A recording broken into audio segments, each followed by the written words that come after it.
This is eternal human spirit, where every story proves why humanity never breaks. The question of the aliens. The stars burned cold and endless above the great alien council chamber. It was a place older than memory, built of black stone and glowing metal, filled with the voices of rulers who had crushed 1,000 worlds. The empire of the Zorkai had never known true defeat. They had bent civilizations to their will, broken armies, silenced kings, and burned cities until nothing but ash remained. Yet there was one question that haunted them, one question they could not answer. It was the question of humanity. The Zorkai had invaded Earth years ago. They had expected surrender, as all others had done before. After all, humans were weak in the eyes of the Empire. They lived short lives. Their weapons were old, their fleets small. Their worlds were fragile blue spheres scattered across the dark. They should have been crushed within months, but the humans did not surrender. They fought in the skies, in the deserts, in the ruins of burning cities. Even when their armies were broken, they rose again. Even when entire nations fell, pockets of resistance grew stronger. The Zorkai generals were furious. Why do they keep fighting? They demanded. Inside the high chamber of the council, the alien rulers gathered. Their forms were tall and armored, their eyes burning like coals. Their voices echoed like thunder across the hall. The council leader, High Lord Kazor, slammed, his claw against the table. "Enough," he growled. "These humans must be understood. We have crushed their armies, burned their lands, and still they rise. They fight as if surrender does not exist. Why?" The question hung heavy in the air. Every alien present had seen the humans fight. They had seen them stand against tanks with rifles, against warships with fragile wings of steel. They had seen them carry their wounded, even when death was near. One commander hissed. "They fight because they are stubborn, like animals that do not know when the hunt is finished." Another shook his head. "No, I have seen them die with smiles. I have seen them face our blades and laugh. That is not animal. Defiance, that is something else." Whispers spread like wind. Some said humans were mad. Others said they were cursed. A few dared to say they were something more. At the far end of the chamber, a prisoner was brought forward. It was a human soldier, captured in battle. His uniform was torn, his body scarred. His eyes, however, burned with quiet fire. The High Lord leaned down, his shadow covering the human like a storm. "You," he growled, "tell us, why do your people refuse to kneel? Why do you keep fighting when defeat is certain?" The chamber fell silent. Every alien leaned forward, waiting for the answer. They wanted to understand. They wanted to crush the secret that gave humans such strength. The soldier lifted his head, slowly. His face was bruised, his lips bleeding, but he did not look afraid. His voice was steady, low but strong. "We fight because we must," he said. The aliens roared in anger. "That is no answer." One shouted, "You fight with broken weapons, with broken bodies. You cannot win. Why not surrender and live?" The human smiled faintly. Though pain bent his body, his eyes never wavered, because living without freedom is not living at all. He whispered. The council chamber froze. The words struck like fire in the dark. Some aliens hissed in disbelief. Others leaned back in silence. For the first time in centuries, the rulers of the Zorkai could not answer. The High Lord snarled, slamming his claw against the stone again. "Lies," he said. "Empty words. We will find the truth. We will break you. We will force your kind to speak what truly drives you." But the human only closed his eyes, as if he pitied them, as if the answer was so simple they would never understand. The question of the aliens remained, hanging over the galaxy like a shadow. Why did humans fight when all hope was lost? Why did they rise again when others would fall silent? Outside the chamber, whispers began to spread among the alien soldiers, even among their servants. Some felt unease. For if humans truly fought for something greater than survival, something beyond logic, then perhaps the Empire had finally met, a foe it could not break. And so the question remained unanswered, haunting the rulers, echoing in the corridors of the great chamber. Why do humans refuse to surrender? It was a question that would not die. Humanity's broken body, but unbroken will. The war had dragged on far longer than the alien generals ever predicted. Their ships had darkened the skies of Earth. Their machines had crushed cities under burning steel, and their soldiers had marched across shattered nations with cruel discipline. To the empire of the Zorkai, it had seemed simple at first. One more conquest, one more race forced to kneel in the endless chain of domination that stretched across the stars. Yet, as the months became years, the question grew louder in their minds. For the humans were broken in body but unbroken in will. On the ruined plains where once stood great cities, smoke curled against the gray sky. Buildings stood as skeletons, hollow reminders of what had once been alive. In the silence of destruction, voices still rose. Sometimes it was the cry of a wounded soldier refusing to die quietly. Sometimes it was the voice of a child urging their parents to keep moving. Sometimes it was the whisper of hope passed from one human to another in the shadows of ruins. The Zorkai watched and did not understand, for every world they had conquered before had broken after such devastation. But not Earth. Humanity endured. Alien commanders observed the battlefields and grew restless. They saw human soldiers with shattered armor dragging their wounded comrades through rivers of ash. They saw men and women with nothing but old rifles, standing against beasts of war that towered like giants. They saw small groups of survivors setting traps for entire squads of alien warriors, using cleverness instead of strength. The more they watched, the more the same question returned to them. Why? Why would these fragile beings continue to fight when their losses were beyond measure, when the balance of power was hopeless, when surrender would mean life? One alien warlord reported to the council with a voice heavy with frustration. They fight with no chance to win. They fight when logic is gone. They fight when their cities are dust and their people starve. It is madness, he declared. Yet deep inside his words there was fear, for madness could not explain the calm, steady eyes of human soldiers. In one corner of the battlefield, a young human lieutenant stood with his unit. The air reeked of fire and blood. His arm was broken, his uniform torn, and yet he refused to leave his men.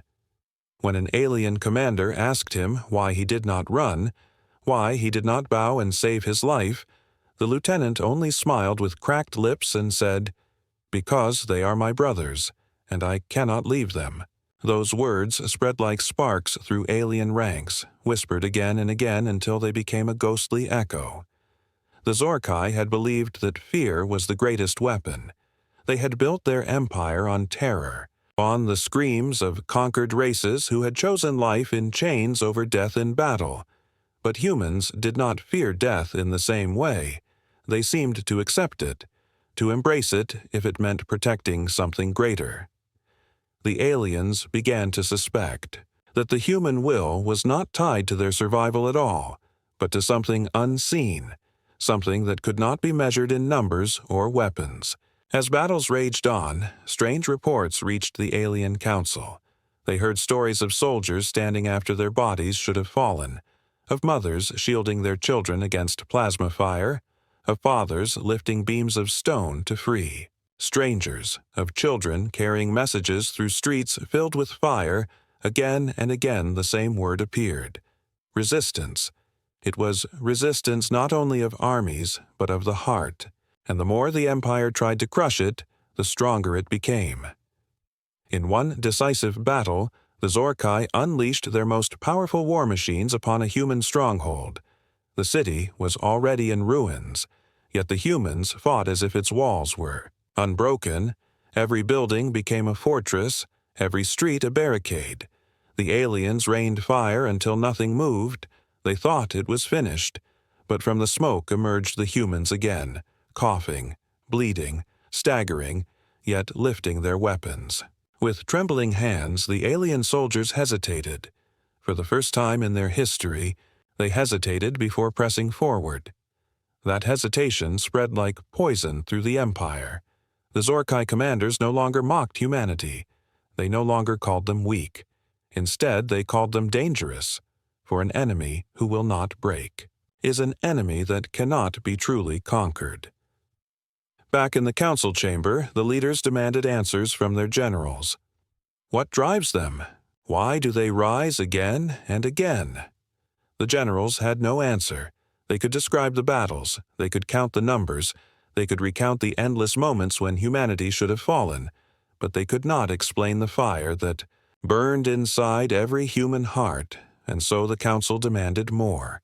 They demanded prisoners, they demanded secrets, they demanded that the truth be forced from human lips. But the humans who were captured only gave riddles. Some said nothing. Some laughed. Some whispered of freedom.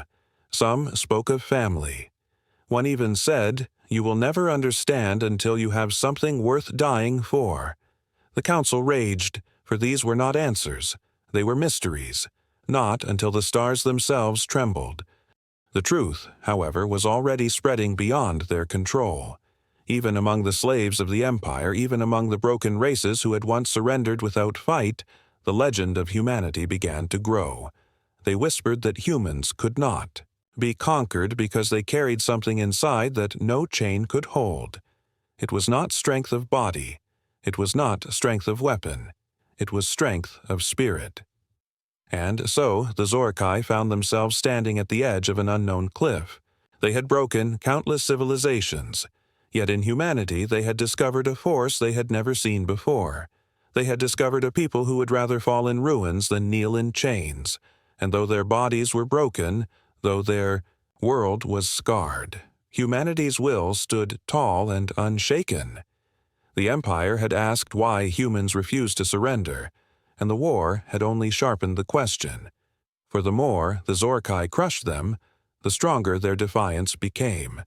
And as the stars burned cold above, the Empire began to fear the answer it might one day hear. The alien debate in the heart of the galactic empire. Beneath a ceiling carved from black crystal and lit by burning spheres of green fire, the alien council gathered once more. The chamber was vast, its walls lined with towering banners that told the story of victories across centuries. Each banner represented a race broken. Each symbol was a memory of conquest, and yet on this day the banners felt like hollow cloth fluttering in the silence of fear. For the council had been summoned to face a question that none could answer. Why did the humans refuse to surrender? The chamber filled with voices of warlords, admirals, and high lords. Their armored forms reflected the green light. Their eyes glowed with alien fire. Some pounded their claws against the obsidian tables, demanding harsher punishments. Others hissed with impatience, calling the humans vermin that should be exterminated without mercy. Yet among the noise there were whispers, low and uneasy, that spoke of something deeper, something the Empire had never faced before. High Lord Zor, whose name had been feared across 50 conquered worlds, rose from his seat with anger heavy in his voice. This war should have ended years ago. He growled. Their fleets are dust. Their cities are ruins. Their leaders are scattered. Yet they continue to fight, like fire that refuses to die even when buried in ash. We have crushed their armies again and again, and still they rise. I demand to know why. I demand to know what force drives them. His words shook the chamber, and for a long moment the lords fell into silence. At last an elder admiral spoke, his voice rasping with age but firm with authority. Perhaps the humans fight because they are fools. They mistake stubbornness for honor. They mistake defiance for strength. It is only a matter of time before they are broken as all others have been. But even as he spoke these words, doubt flickered in his tone, for he had seen the human soldiers on the battlefield, and he had seen their eyes that did not look like those of fools. Another voice rose from the shadows. It was Lady Vera, a strategist whose mind had outwitted countless enemies. Her tone was sharp, cutting through the debate like a blade. "No, they are not fools," she said. "They fight with purpose. They fight with something we cannot measure. Our weapons destroy their bodies, but not their will. Our chains bind. Their arms, but not their spirit. They carry within them a secret, and until we discover it, we will never truly win this war." The chamber stirred uneasily, for her words touched the fear that none wished to name. A warlord spat in frustration, his armor scraping against the stone as he stood. Spirit, honor, love. These are weak illusions. We rule by power, by fear, by blood. If humans fight for something invisible, then we will burn it from them until nothing remains. He roared with certainty, but his words rang hollow, for he too had heard the whispers from the front lines, whispers that spread among alien soldiers who had faced the humans and returned unsettled. The debate raged on for hours. Some argued that humans were dangerous because of their madness, others that they were dangerous because of their unity. Some claimed they fought only because they had not yet been given mercy, that if offered survival, they would bow. Yet every attempt to explain their defiance failed, for the truth slipped through the claws of logic like smoke through fingers. Finally, an alien scholar, old and frail, rose from his seat with trembling limbs. His voice was soft, but it carried across the chamber because of its weight. "I have studied the humans," he said. "I have read their histories, their wars, their songs, and their stories. They do not fight only to survive. They fight because surrender to them is worse than death. To them, to live without freedom, without family, without hope, is not living at all. That is why they fight, not for themselves, but for something beyond themselves." The chamber erupted in anger. Some laughed at his words. Some called him a traitor to even suggest that humans held a truth greater than the Empire. But there were others who sat in silence, troubled by the scholar's claim. They remembered the eyes of human prisoners, filled with quiet fire even. When broken and scarred, they remembered the defiance of human children, clinging to hope in the ruins. They remembered how even in death, humans seemed to leave behind not fear, but courage. Lady Vera leaned forward, her voice calm but sharp. "If what he says is true, then the humans may be more dangerous than any fleet we have faced. For how do you conquer an enemy who does not fear death, who does not value survival above principle? If they fight for something we cannot touch, then no weapon in our empire can end this war." Her words silenced even the loudest warlords, for the question was no longer whether humans could be defeated, but whether they could ever be controlled. High Lord Xor growled, his claws scraping against the table as his anger burned hotter. "Enough," he roared. "We will uncover their truth. We will rip it from them. We will break every prisoner until the answer is ours, and when we have it, we will turn it against them. Humanity will kneel. They must kneel." His voice thundered with power, but deep inside even he felt the quiet whisper of fear, for never before in the history of the Empire had they questioned whether their enemies could be unconquerable. As the council adjourned, the debate still echoed through the corridors of the Empire. Some left with anger, others with unease, but all carried with them the same question that had begun to haunt their dreams. Why do humans fight when they should surrender? What secret lies in their hearts that gives them such strength?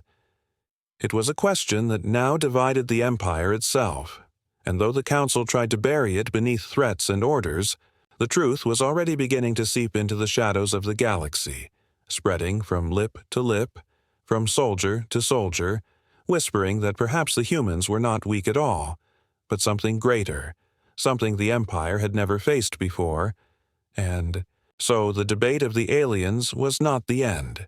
It was the beginning of fear, the beginning of cracks in the Empire's confidence, and the beginning of a story that would echo across the stars. The human prisoner's silence.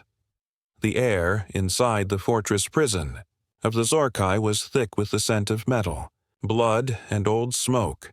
It was a place built to shatter the strongest enemies of the Empire, where screams once echoed through endless corridors of stone and steel.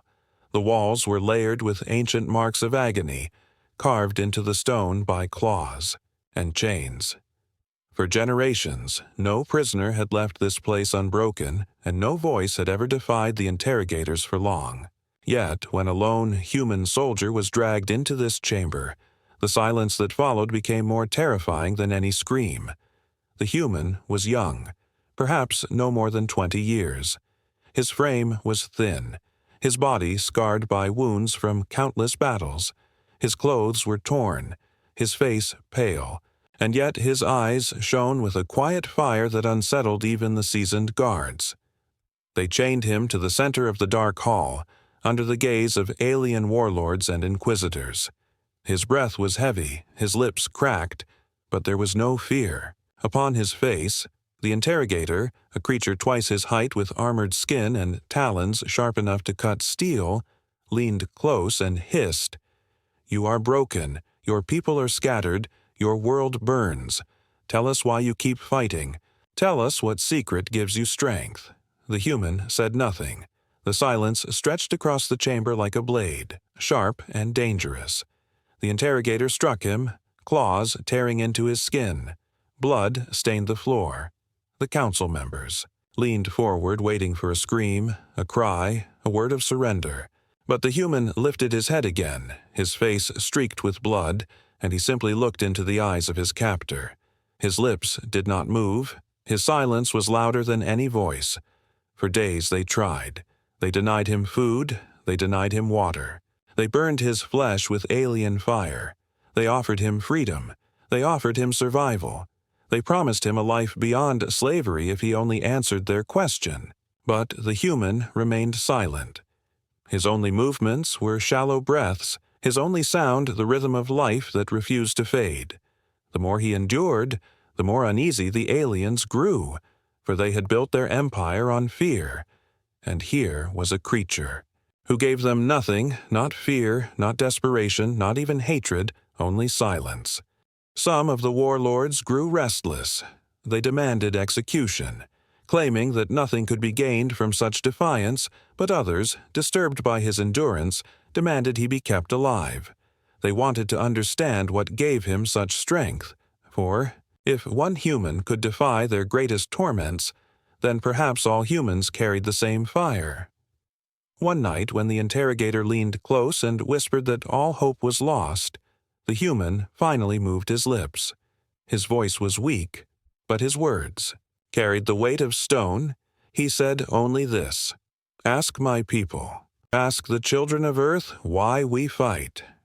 Then he fell silent again, refusing to speak another word. The chamber froze at those words. They expected secrets, strategies, military codes, or hidden weapons. Instead, they were given a riddle, a whisper, that spoke of something larger than the soldier himself. The interrogator roared in anger, slamming his claws against the floor, demanding more.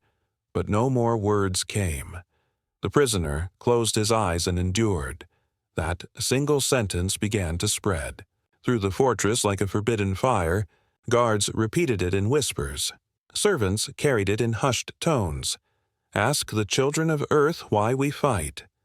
Some mocked it, others dismissed it, but a few carried it in their hearts. For deep within the Empire's slaves and soldiers, something stirred. A question they had never dared to ask themselves. What would they fight for if, given no choice? The council was divided. Some called the prisoner insane. Some said he was playing games. Others believed his silence was proof of a greater truth. Lady Vera, who had always been sharper than the rest, warned them. "This human is not refusing to answer. He has already given the answer. We are simply too blind to understand it." Her words unsettled the chamber, for none wished to admit that perhaps the Empire's strength was not enough to break the will of one human. The interrogators tried. Again, bringing images of burning cities, recordings of human suffering, and voices of those begging for mercy, they hoped to shake him, to make him speak, but the prisoner's silence grew heavier. It was no longer the silence of defiance alone. It became the silence of judgment, as if the human was not the one chained, but the one watching, as if the empire itself was on trial. As days turned into weeks, the prisoner weakened, but he did not surrender. His silence became legend among his captors. Some of the younger alien soldiers, curious and unsettled, began to believe the human was stronger than any army. For what army could last so long without food, without water, without hope? His strength was not of the body but of something unseen, something the empire could not understand. And so when the human finally closed his eyes for the last time, breathing his final breath in silence, the chamber was filled not with victory, but with unease, for the empire had not broken him. Instead, they were left with his words, haunting and mysterious. Ask the children of earth why we fight. The silence of one human had become louder than 1,000 battles. It lingered in the minds of his captors. It spread in whispers across fleets and colonies. It reached even the ears of those enslaved under the empire's chains, and it planted a seed of doubt in hearts that had once known only fear. And in that silence, the empire realized something terrifying. The question had grown larger than the council, larger than their empire, larger than their armies. It was no longer just their question. It was the galaxy's question. Why do humans refuse to surrender? The story of a child. The empire believed that the silence of the human prisoner had ended, the debate. They thought his death in chains was the end of his defiance, a small victory buried in the darkness of their fortress. But his final words haunted them. His whisper, "Ask the children of earth why we fight," echoed in their minds like a shadow they could not escape. It was not a secret code, not a weapon, not a strategy, but it clung to their thoughts like a riddle too dangerous to ignore. In the weeks that followed, the Alien Council ordered their spies to gather every fragment of human communication they could find. They searched through the ruins of cities.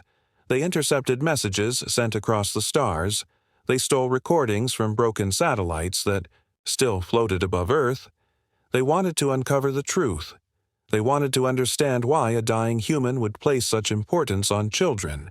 What meaning could lie hidden in such fragile voices? One night, deep in the data vaults of the Empire, an alien technician discovered a broken signal. It was faint, carried across the ashes of war, barely strong enough to survive. Yet when the message was restored, the chamber grew silent. For it was not a call to arms, not a speech of generals or leaders. It was the voice of a child. Her words were soft and trembling, filled with innocence that no war could destroy. "Daddy, please come back home. Please don't leave me. I will wait for you. I promise I will wait." The council chamber froze as the recording played. The warlords who had crushed 1,000 civilizations shifted uneasily, for the voice of the child carried something they had never heard before. It was not defiance, not rage, not hatred, but hope. High Lord Khazor growled, trying to dismiss the message as meaningless. "This is weakness," he said, the voice of a child begging for protection. "There is no power here." Yet even as he spoke, he felt something stir in his chest, something uncomfortable, something that felt like a wound. Lady Vera, who had listened in silence, turned her eyes to the High Lord and whispered, "Do you not see? This is the answer we have searched for. They do not fight for themselves. They fight for those who cannot fight. They fight for the children who wait in the ruins, for the families who pray in the shadows. This is their strength. This is why. They will never surrender." The chamber erupted in debate. Some laughed bitterly, refusing to believe that an empire could be shaken by the voice of a single child. Others argued with fire in their voices, insisting that this truth explained everything. Their endurance, their madness, their endless struggle against defeat, The humans fought not for land, not for power, not even for survival alone. They fought because they carried within them the weight of those who depended on them. They fought for love. Across the empire, other intercepted messages began to surface. A son telling his mother that he would return after the war. A sister begging. Her brother not to give up. A mother whispering to her infant that the world would be safe again one day. Each voice was fragile, each word simple, but together they painted a picture more powerful than any weapon. For every soldier on the battlefield was not fighting alone. They carried the voices of their families, their children, their loved ones. They carried the future. The alien generals struggled to accept it. To them, war was about conquest, power, and dominance. They fought to expand the empire, to gather wealth, to enslave the weak. But for humans, war was about something deeper. They did not fight for themselves alone. They fought for those who could not hold a weapon, those who waited in the shadows of war. They fought for the right of their children to see the dawn of tomorrow. The warlords who had once mocked humanity now sat in silence, haunted by the thought that they had never faced such an enemy before, an enemy whose strength was drawn not from weapons, not from numbers, but from love. Love, a force they had dismissed as weakness, was revealed as the one thing they could not destroy. For how could you crush a people who fought not for their own lives, but for the lives of others? In the following days, the whispers spread across the empire. Alien soldiers spoke in quiet voices of the recordings they had heard. Some scoffed, but others carried unease in their hearts. Even among the conquered races enslaved by the empire, the story spread. They began to say that humans were different, that humans carried within them the power of something greater than fear. They began to believe that if humans could fight for their children, then maybe they too could rise one day. And so the story of a child, the soft whisper of a daughter calling to her father across the battlefield, became a spark that began to burn through the empire. It did not sound like a weapon, yet it pierced the hearts of the rulers more deeply than any blade. It did not look like a shield, yet it protected the spirit of humanity more than any fortress. It was not strength in the way the empire understood, but it was strength greater than they had ever known. The council tried to dismiss it. They ordered the recordings destroyed. They commanded their spies to silence such transmissions, but the truth could not be erased. It had already taken root in the galaxy. The question that once haunted the empire now carried its answer: why do humans refuse to surrender? Because beyond every soldier's weapon, beyond every battlefield, there was a child's voice waiting at home, whispering for them to return, and the empire realized with growing dread that no chain, no weapon, no army could silence such voices, for they would echo across the stars until the war itself was transformed, until the galaxy itself trembled with the truth of humanity's strength. The answer that shook the stars. The Grand Council Chamber of the Zorkai Empire had never been so silent. For centuries it had been a place of arrogance, filled with voices that spoke only of conquest and power. Here emperors had decided the fate of worlds. Here warlords had announced their victories, and here enslaved rulers had been forced to kneel and surrender before alien might. Yet on this day the chamber trembled not with triumph, but with doubt. The echoes of a child's voice, carried across the ruins of Earth, still lingered in the minds of all who had heard it, and for the first time in living memory, the Zorkai feared not what humans could do, but what they believed. The Council had summoned a human ambassador, one of the last leaders who remained free among the stars. He was not a warrior dressed in armor, nor a general covered in medals. He was an older man, his hair touched with gray, his clothes simple, his body tired from years of struggle. Yet, when he entered the chamber, every alien eye was drawn to him, for his presence carried the same quiet strength they had seen in their prisoners, a strength that no weapon could crush. High Lord Xor rose from his throne, his massive frame towering over the human. His voice shook the walls. "You will answer us," he thundered. For years we have asked the same question. For years, your kind has resisted when all logic says you should fall. You have no fleets left, no armies strong enough, no cities untouched, and yet you fight. Why? Why do you keep fighting when death is certain?" His words crashed like a storm, but beneath them there was desperation. For he demanded not just an answer, but relief from the shadow that haunted his empire. The human stood quietly, his gaze sweeping across the chamber. He saw the warlords in their shining armor, the generals with their cruel eyes, the scholars with their scrolls of conquest. He saw arrogance, but beneath it he also saw fear. He let the silence hang heavy before. He finally spoke. His voice was calm, steady, and filled with something that made the air itself feel alive. "You ask why we fight," he said slowly. "You look at us and see broken bodies, burned cities, empty fleets.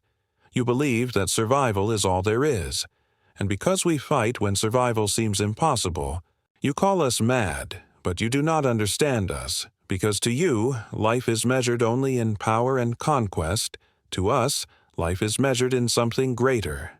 The chamber stirred. Some warlords hissed in anger, others leaned forward, unable to look. "Away," the human continued, his voice growing stronger with each word. "We fight because surrender is worse than death. We fight because every child deserves a tomorrow. We fight because freedom is worth more than breath itself. We fight because behind every soldier is a family, behind every mother is a child. Behind every leader is a people who trust us not to break. We do not fight for ourselves. We fight for them, and we will never stop." The words struck the chamber like thunder. The aliens who had conquered 1,000 worlds sat frozen, for they had never faced an enemy who fought not for glory or for wealth, but for love. They had never seen a people who measured victory not in lands taken, but in lives protected. They had never imagined a race who would choose death over surrender because surrender meant betraying those who depended on them. High Lord Xor snarled, his pride fighting against the truth. "Empty words," he spat. "Poison meant to inspire. Nothing more." But his voice cracked with unease, for deep inside he knew the human spoke a truth that no weapon could erase. Lady Vera rose, her eyes fixed on the ambassador. "Do you not see?" she whispered to her fellow lords. "This is the answer we feared. They cannot be conquered, not because of their armies, but because of their hearts. They fight for love, and no empire has ever destroyed that." The human stepped forward, his eyes burning with quiet fire. "You think death will end us," he said, "but every time one of us falls, 10 more rise, not because we seek power, but because we carry their memory. You think destruction will silence us, but even in ruins our voices rise louder. You think fear will chain us, but we do not fear death. We fear only failing those who wait for us. That is why you cannot break us. That is why we will never kneel. That is why humanity will fight until the stars themselves burn out." The chamber was silent. No warlord moved, no general spoke. The words had cut deeper than any blade. The human's voice was not loud, but it echoed across the chamber. It echoed across the empire, and it began to echo across the stars. Outside the chamber, whispers spread faster than fire. Soldiers repeated. His words, servants carried them in hushed tones. Slaves heard them and felt their chains grow lighter. Entire worlds that had once surrendered began to whisper that perhaps humanity had found the truth that could not be conquered. The words of one human had become the weapon of an entire species, stronger than fleets, stronger than armies, stronger than fear itself. The Zorkai leaders sat frozen, staring at the man who stood small before them. They had expected weakness, but they had found the greatest strength they had ever known. And in that moment, for the first time in their empire's history, they understood what it meant to be powerless, for no weapon could silence what had already been spoken. And so the answer was given. an answer that would spread beyond the walls of the chamber, beyond the empire, beyond the stars themselves. Humanity did not fight because they sought victory. Humanity fought because they carried within them something the galaxy had forgotten: love, loyalty, hope, and the unshakable belief that some things are worth dying for, and that answer shook the stars. The echo. Across the stars. The words of the human ambassador did not end in the council chamber.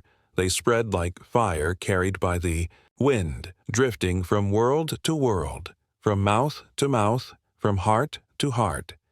The Zorkai Empire, which had once silenced every whisper of defiance, now found itself unable to contain the storm that had been unleashed.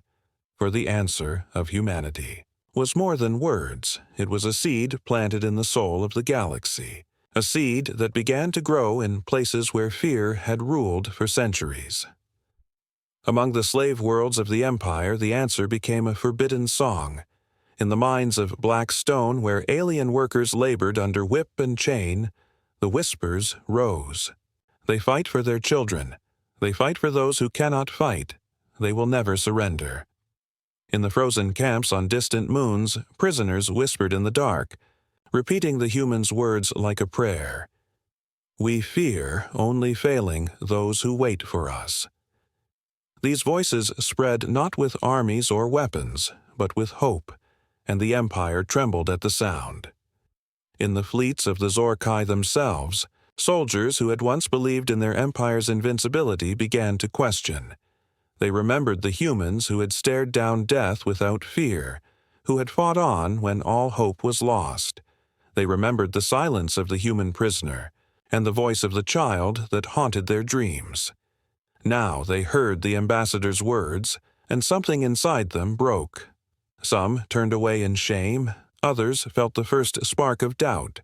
For how could they serve an empire that feared the love of a people it could not conquer? Lady Vera, the strategist whose mind had always sought truth, watched with quiet eyes as the empire fractured from within. She knew the warlords would not admit it. She knew High Lord Zor would scream and rage, but she also knew the truth could not be contained. She whispered to herself in the silence of her chambers, "This is the beginning of the end. Not because their fleets are strong, but because their hearts are stronger than our chains." Her words were never meant to leave the room, yet they did, carried by the currents of rumor that swept through the empire. On Earth itself, among the ruins and ashes, humanity felt the echo as well. They did not hear the council debate. They did not see the empire's fear, but they felt it in their bones.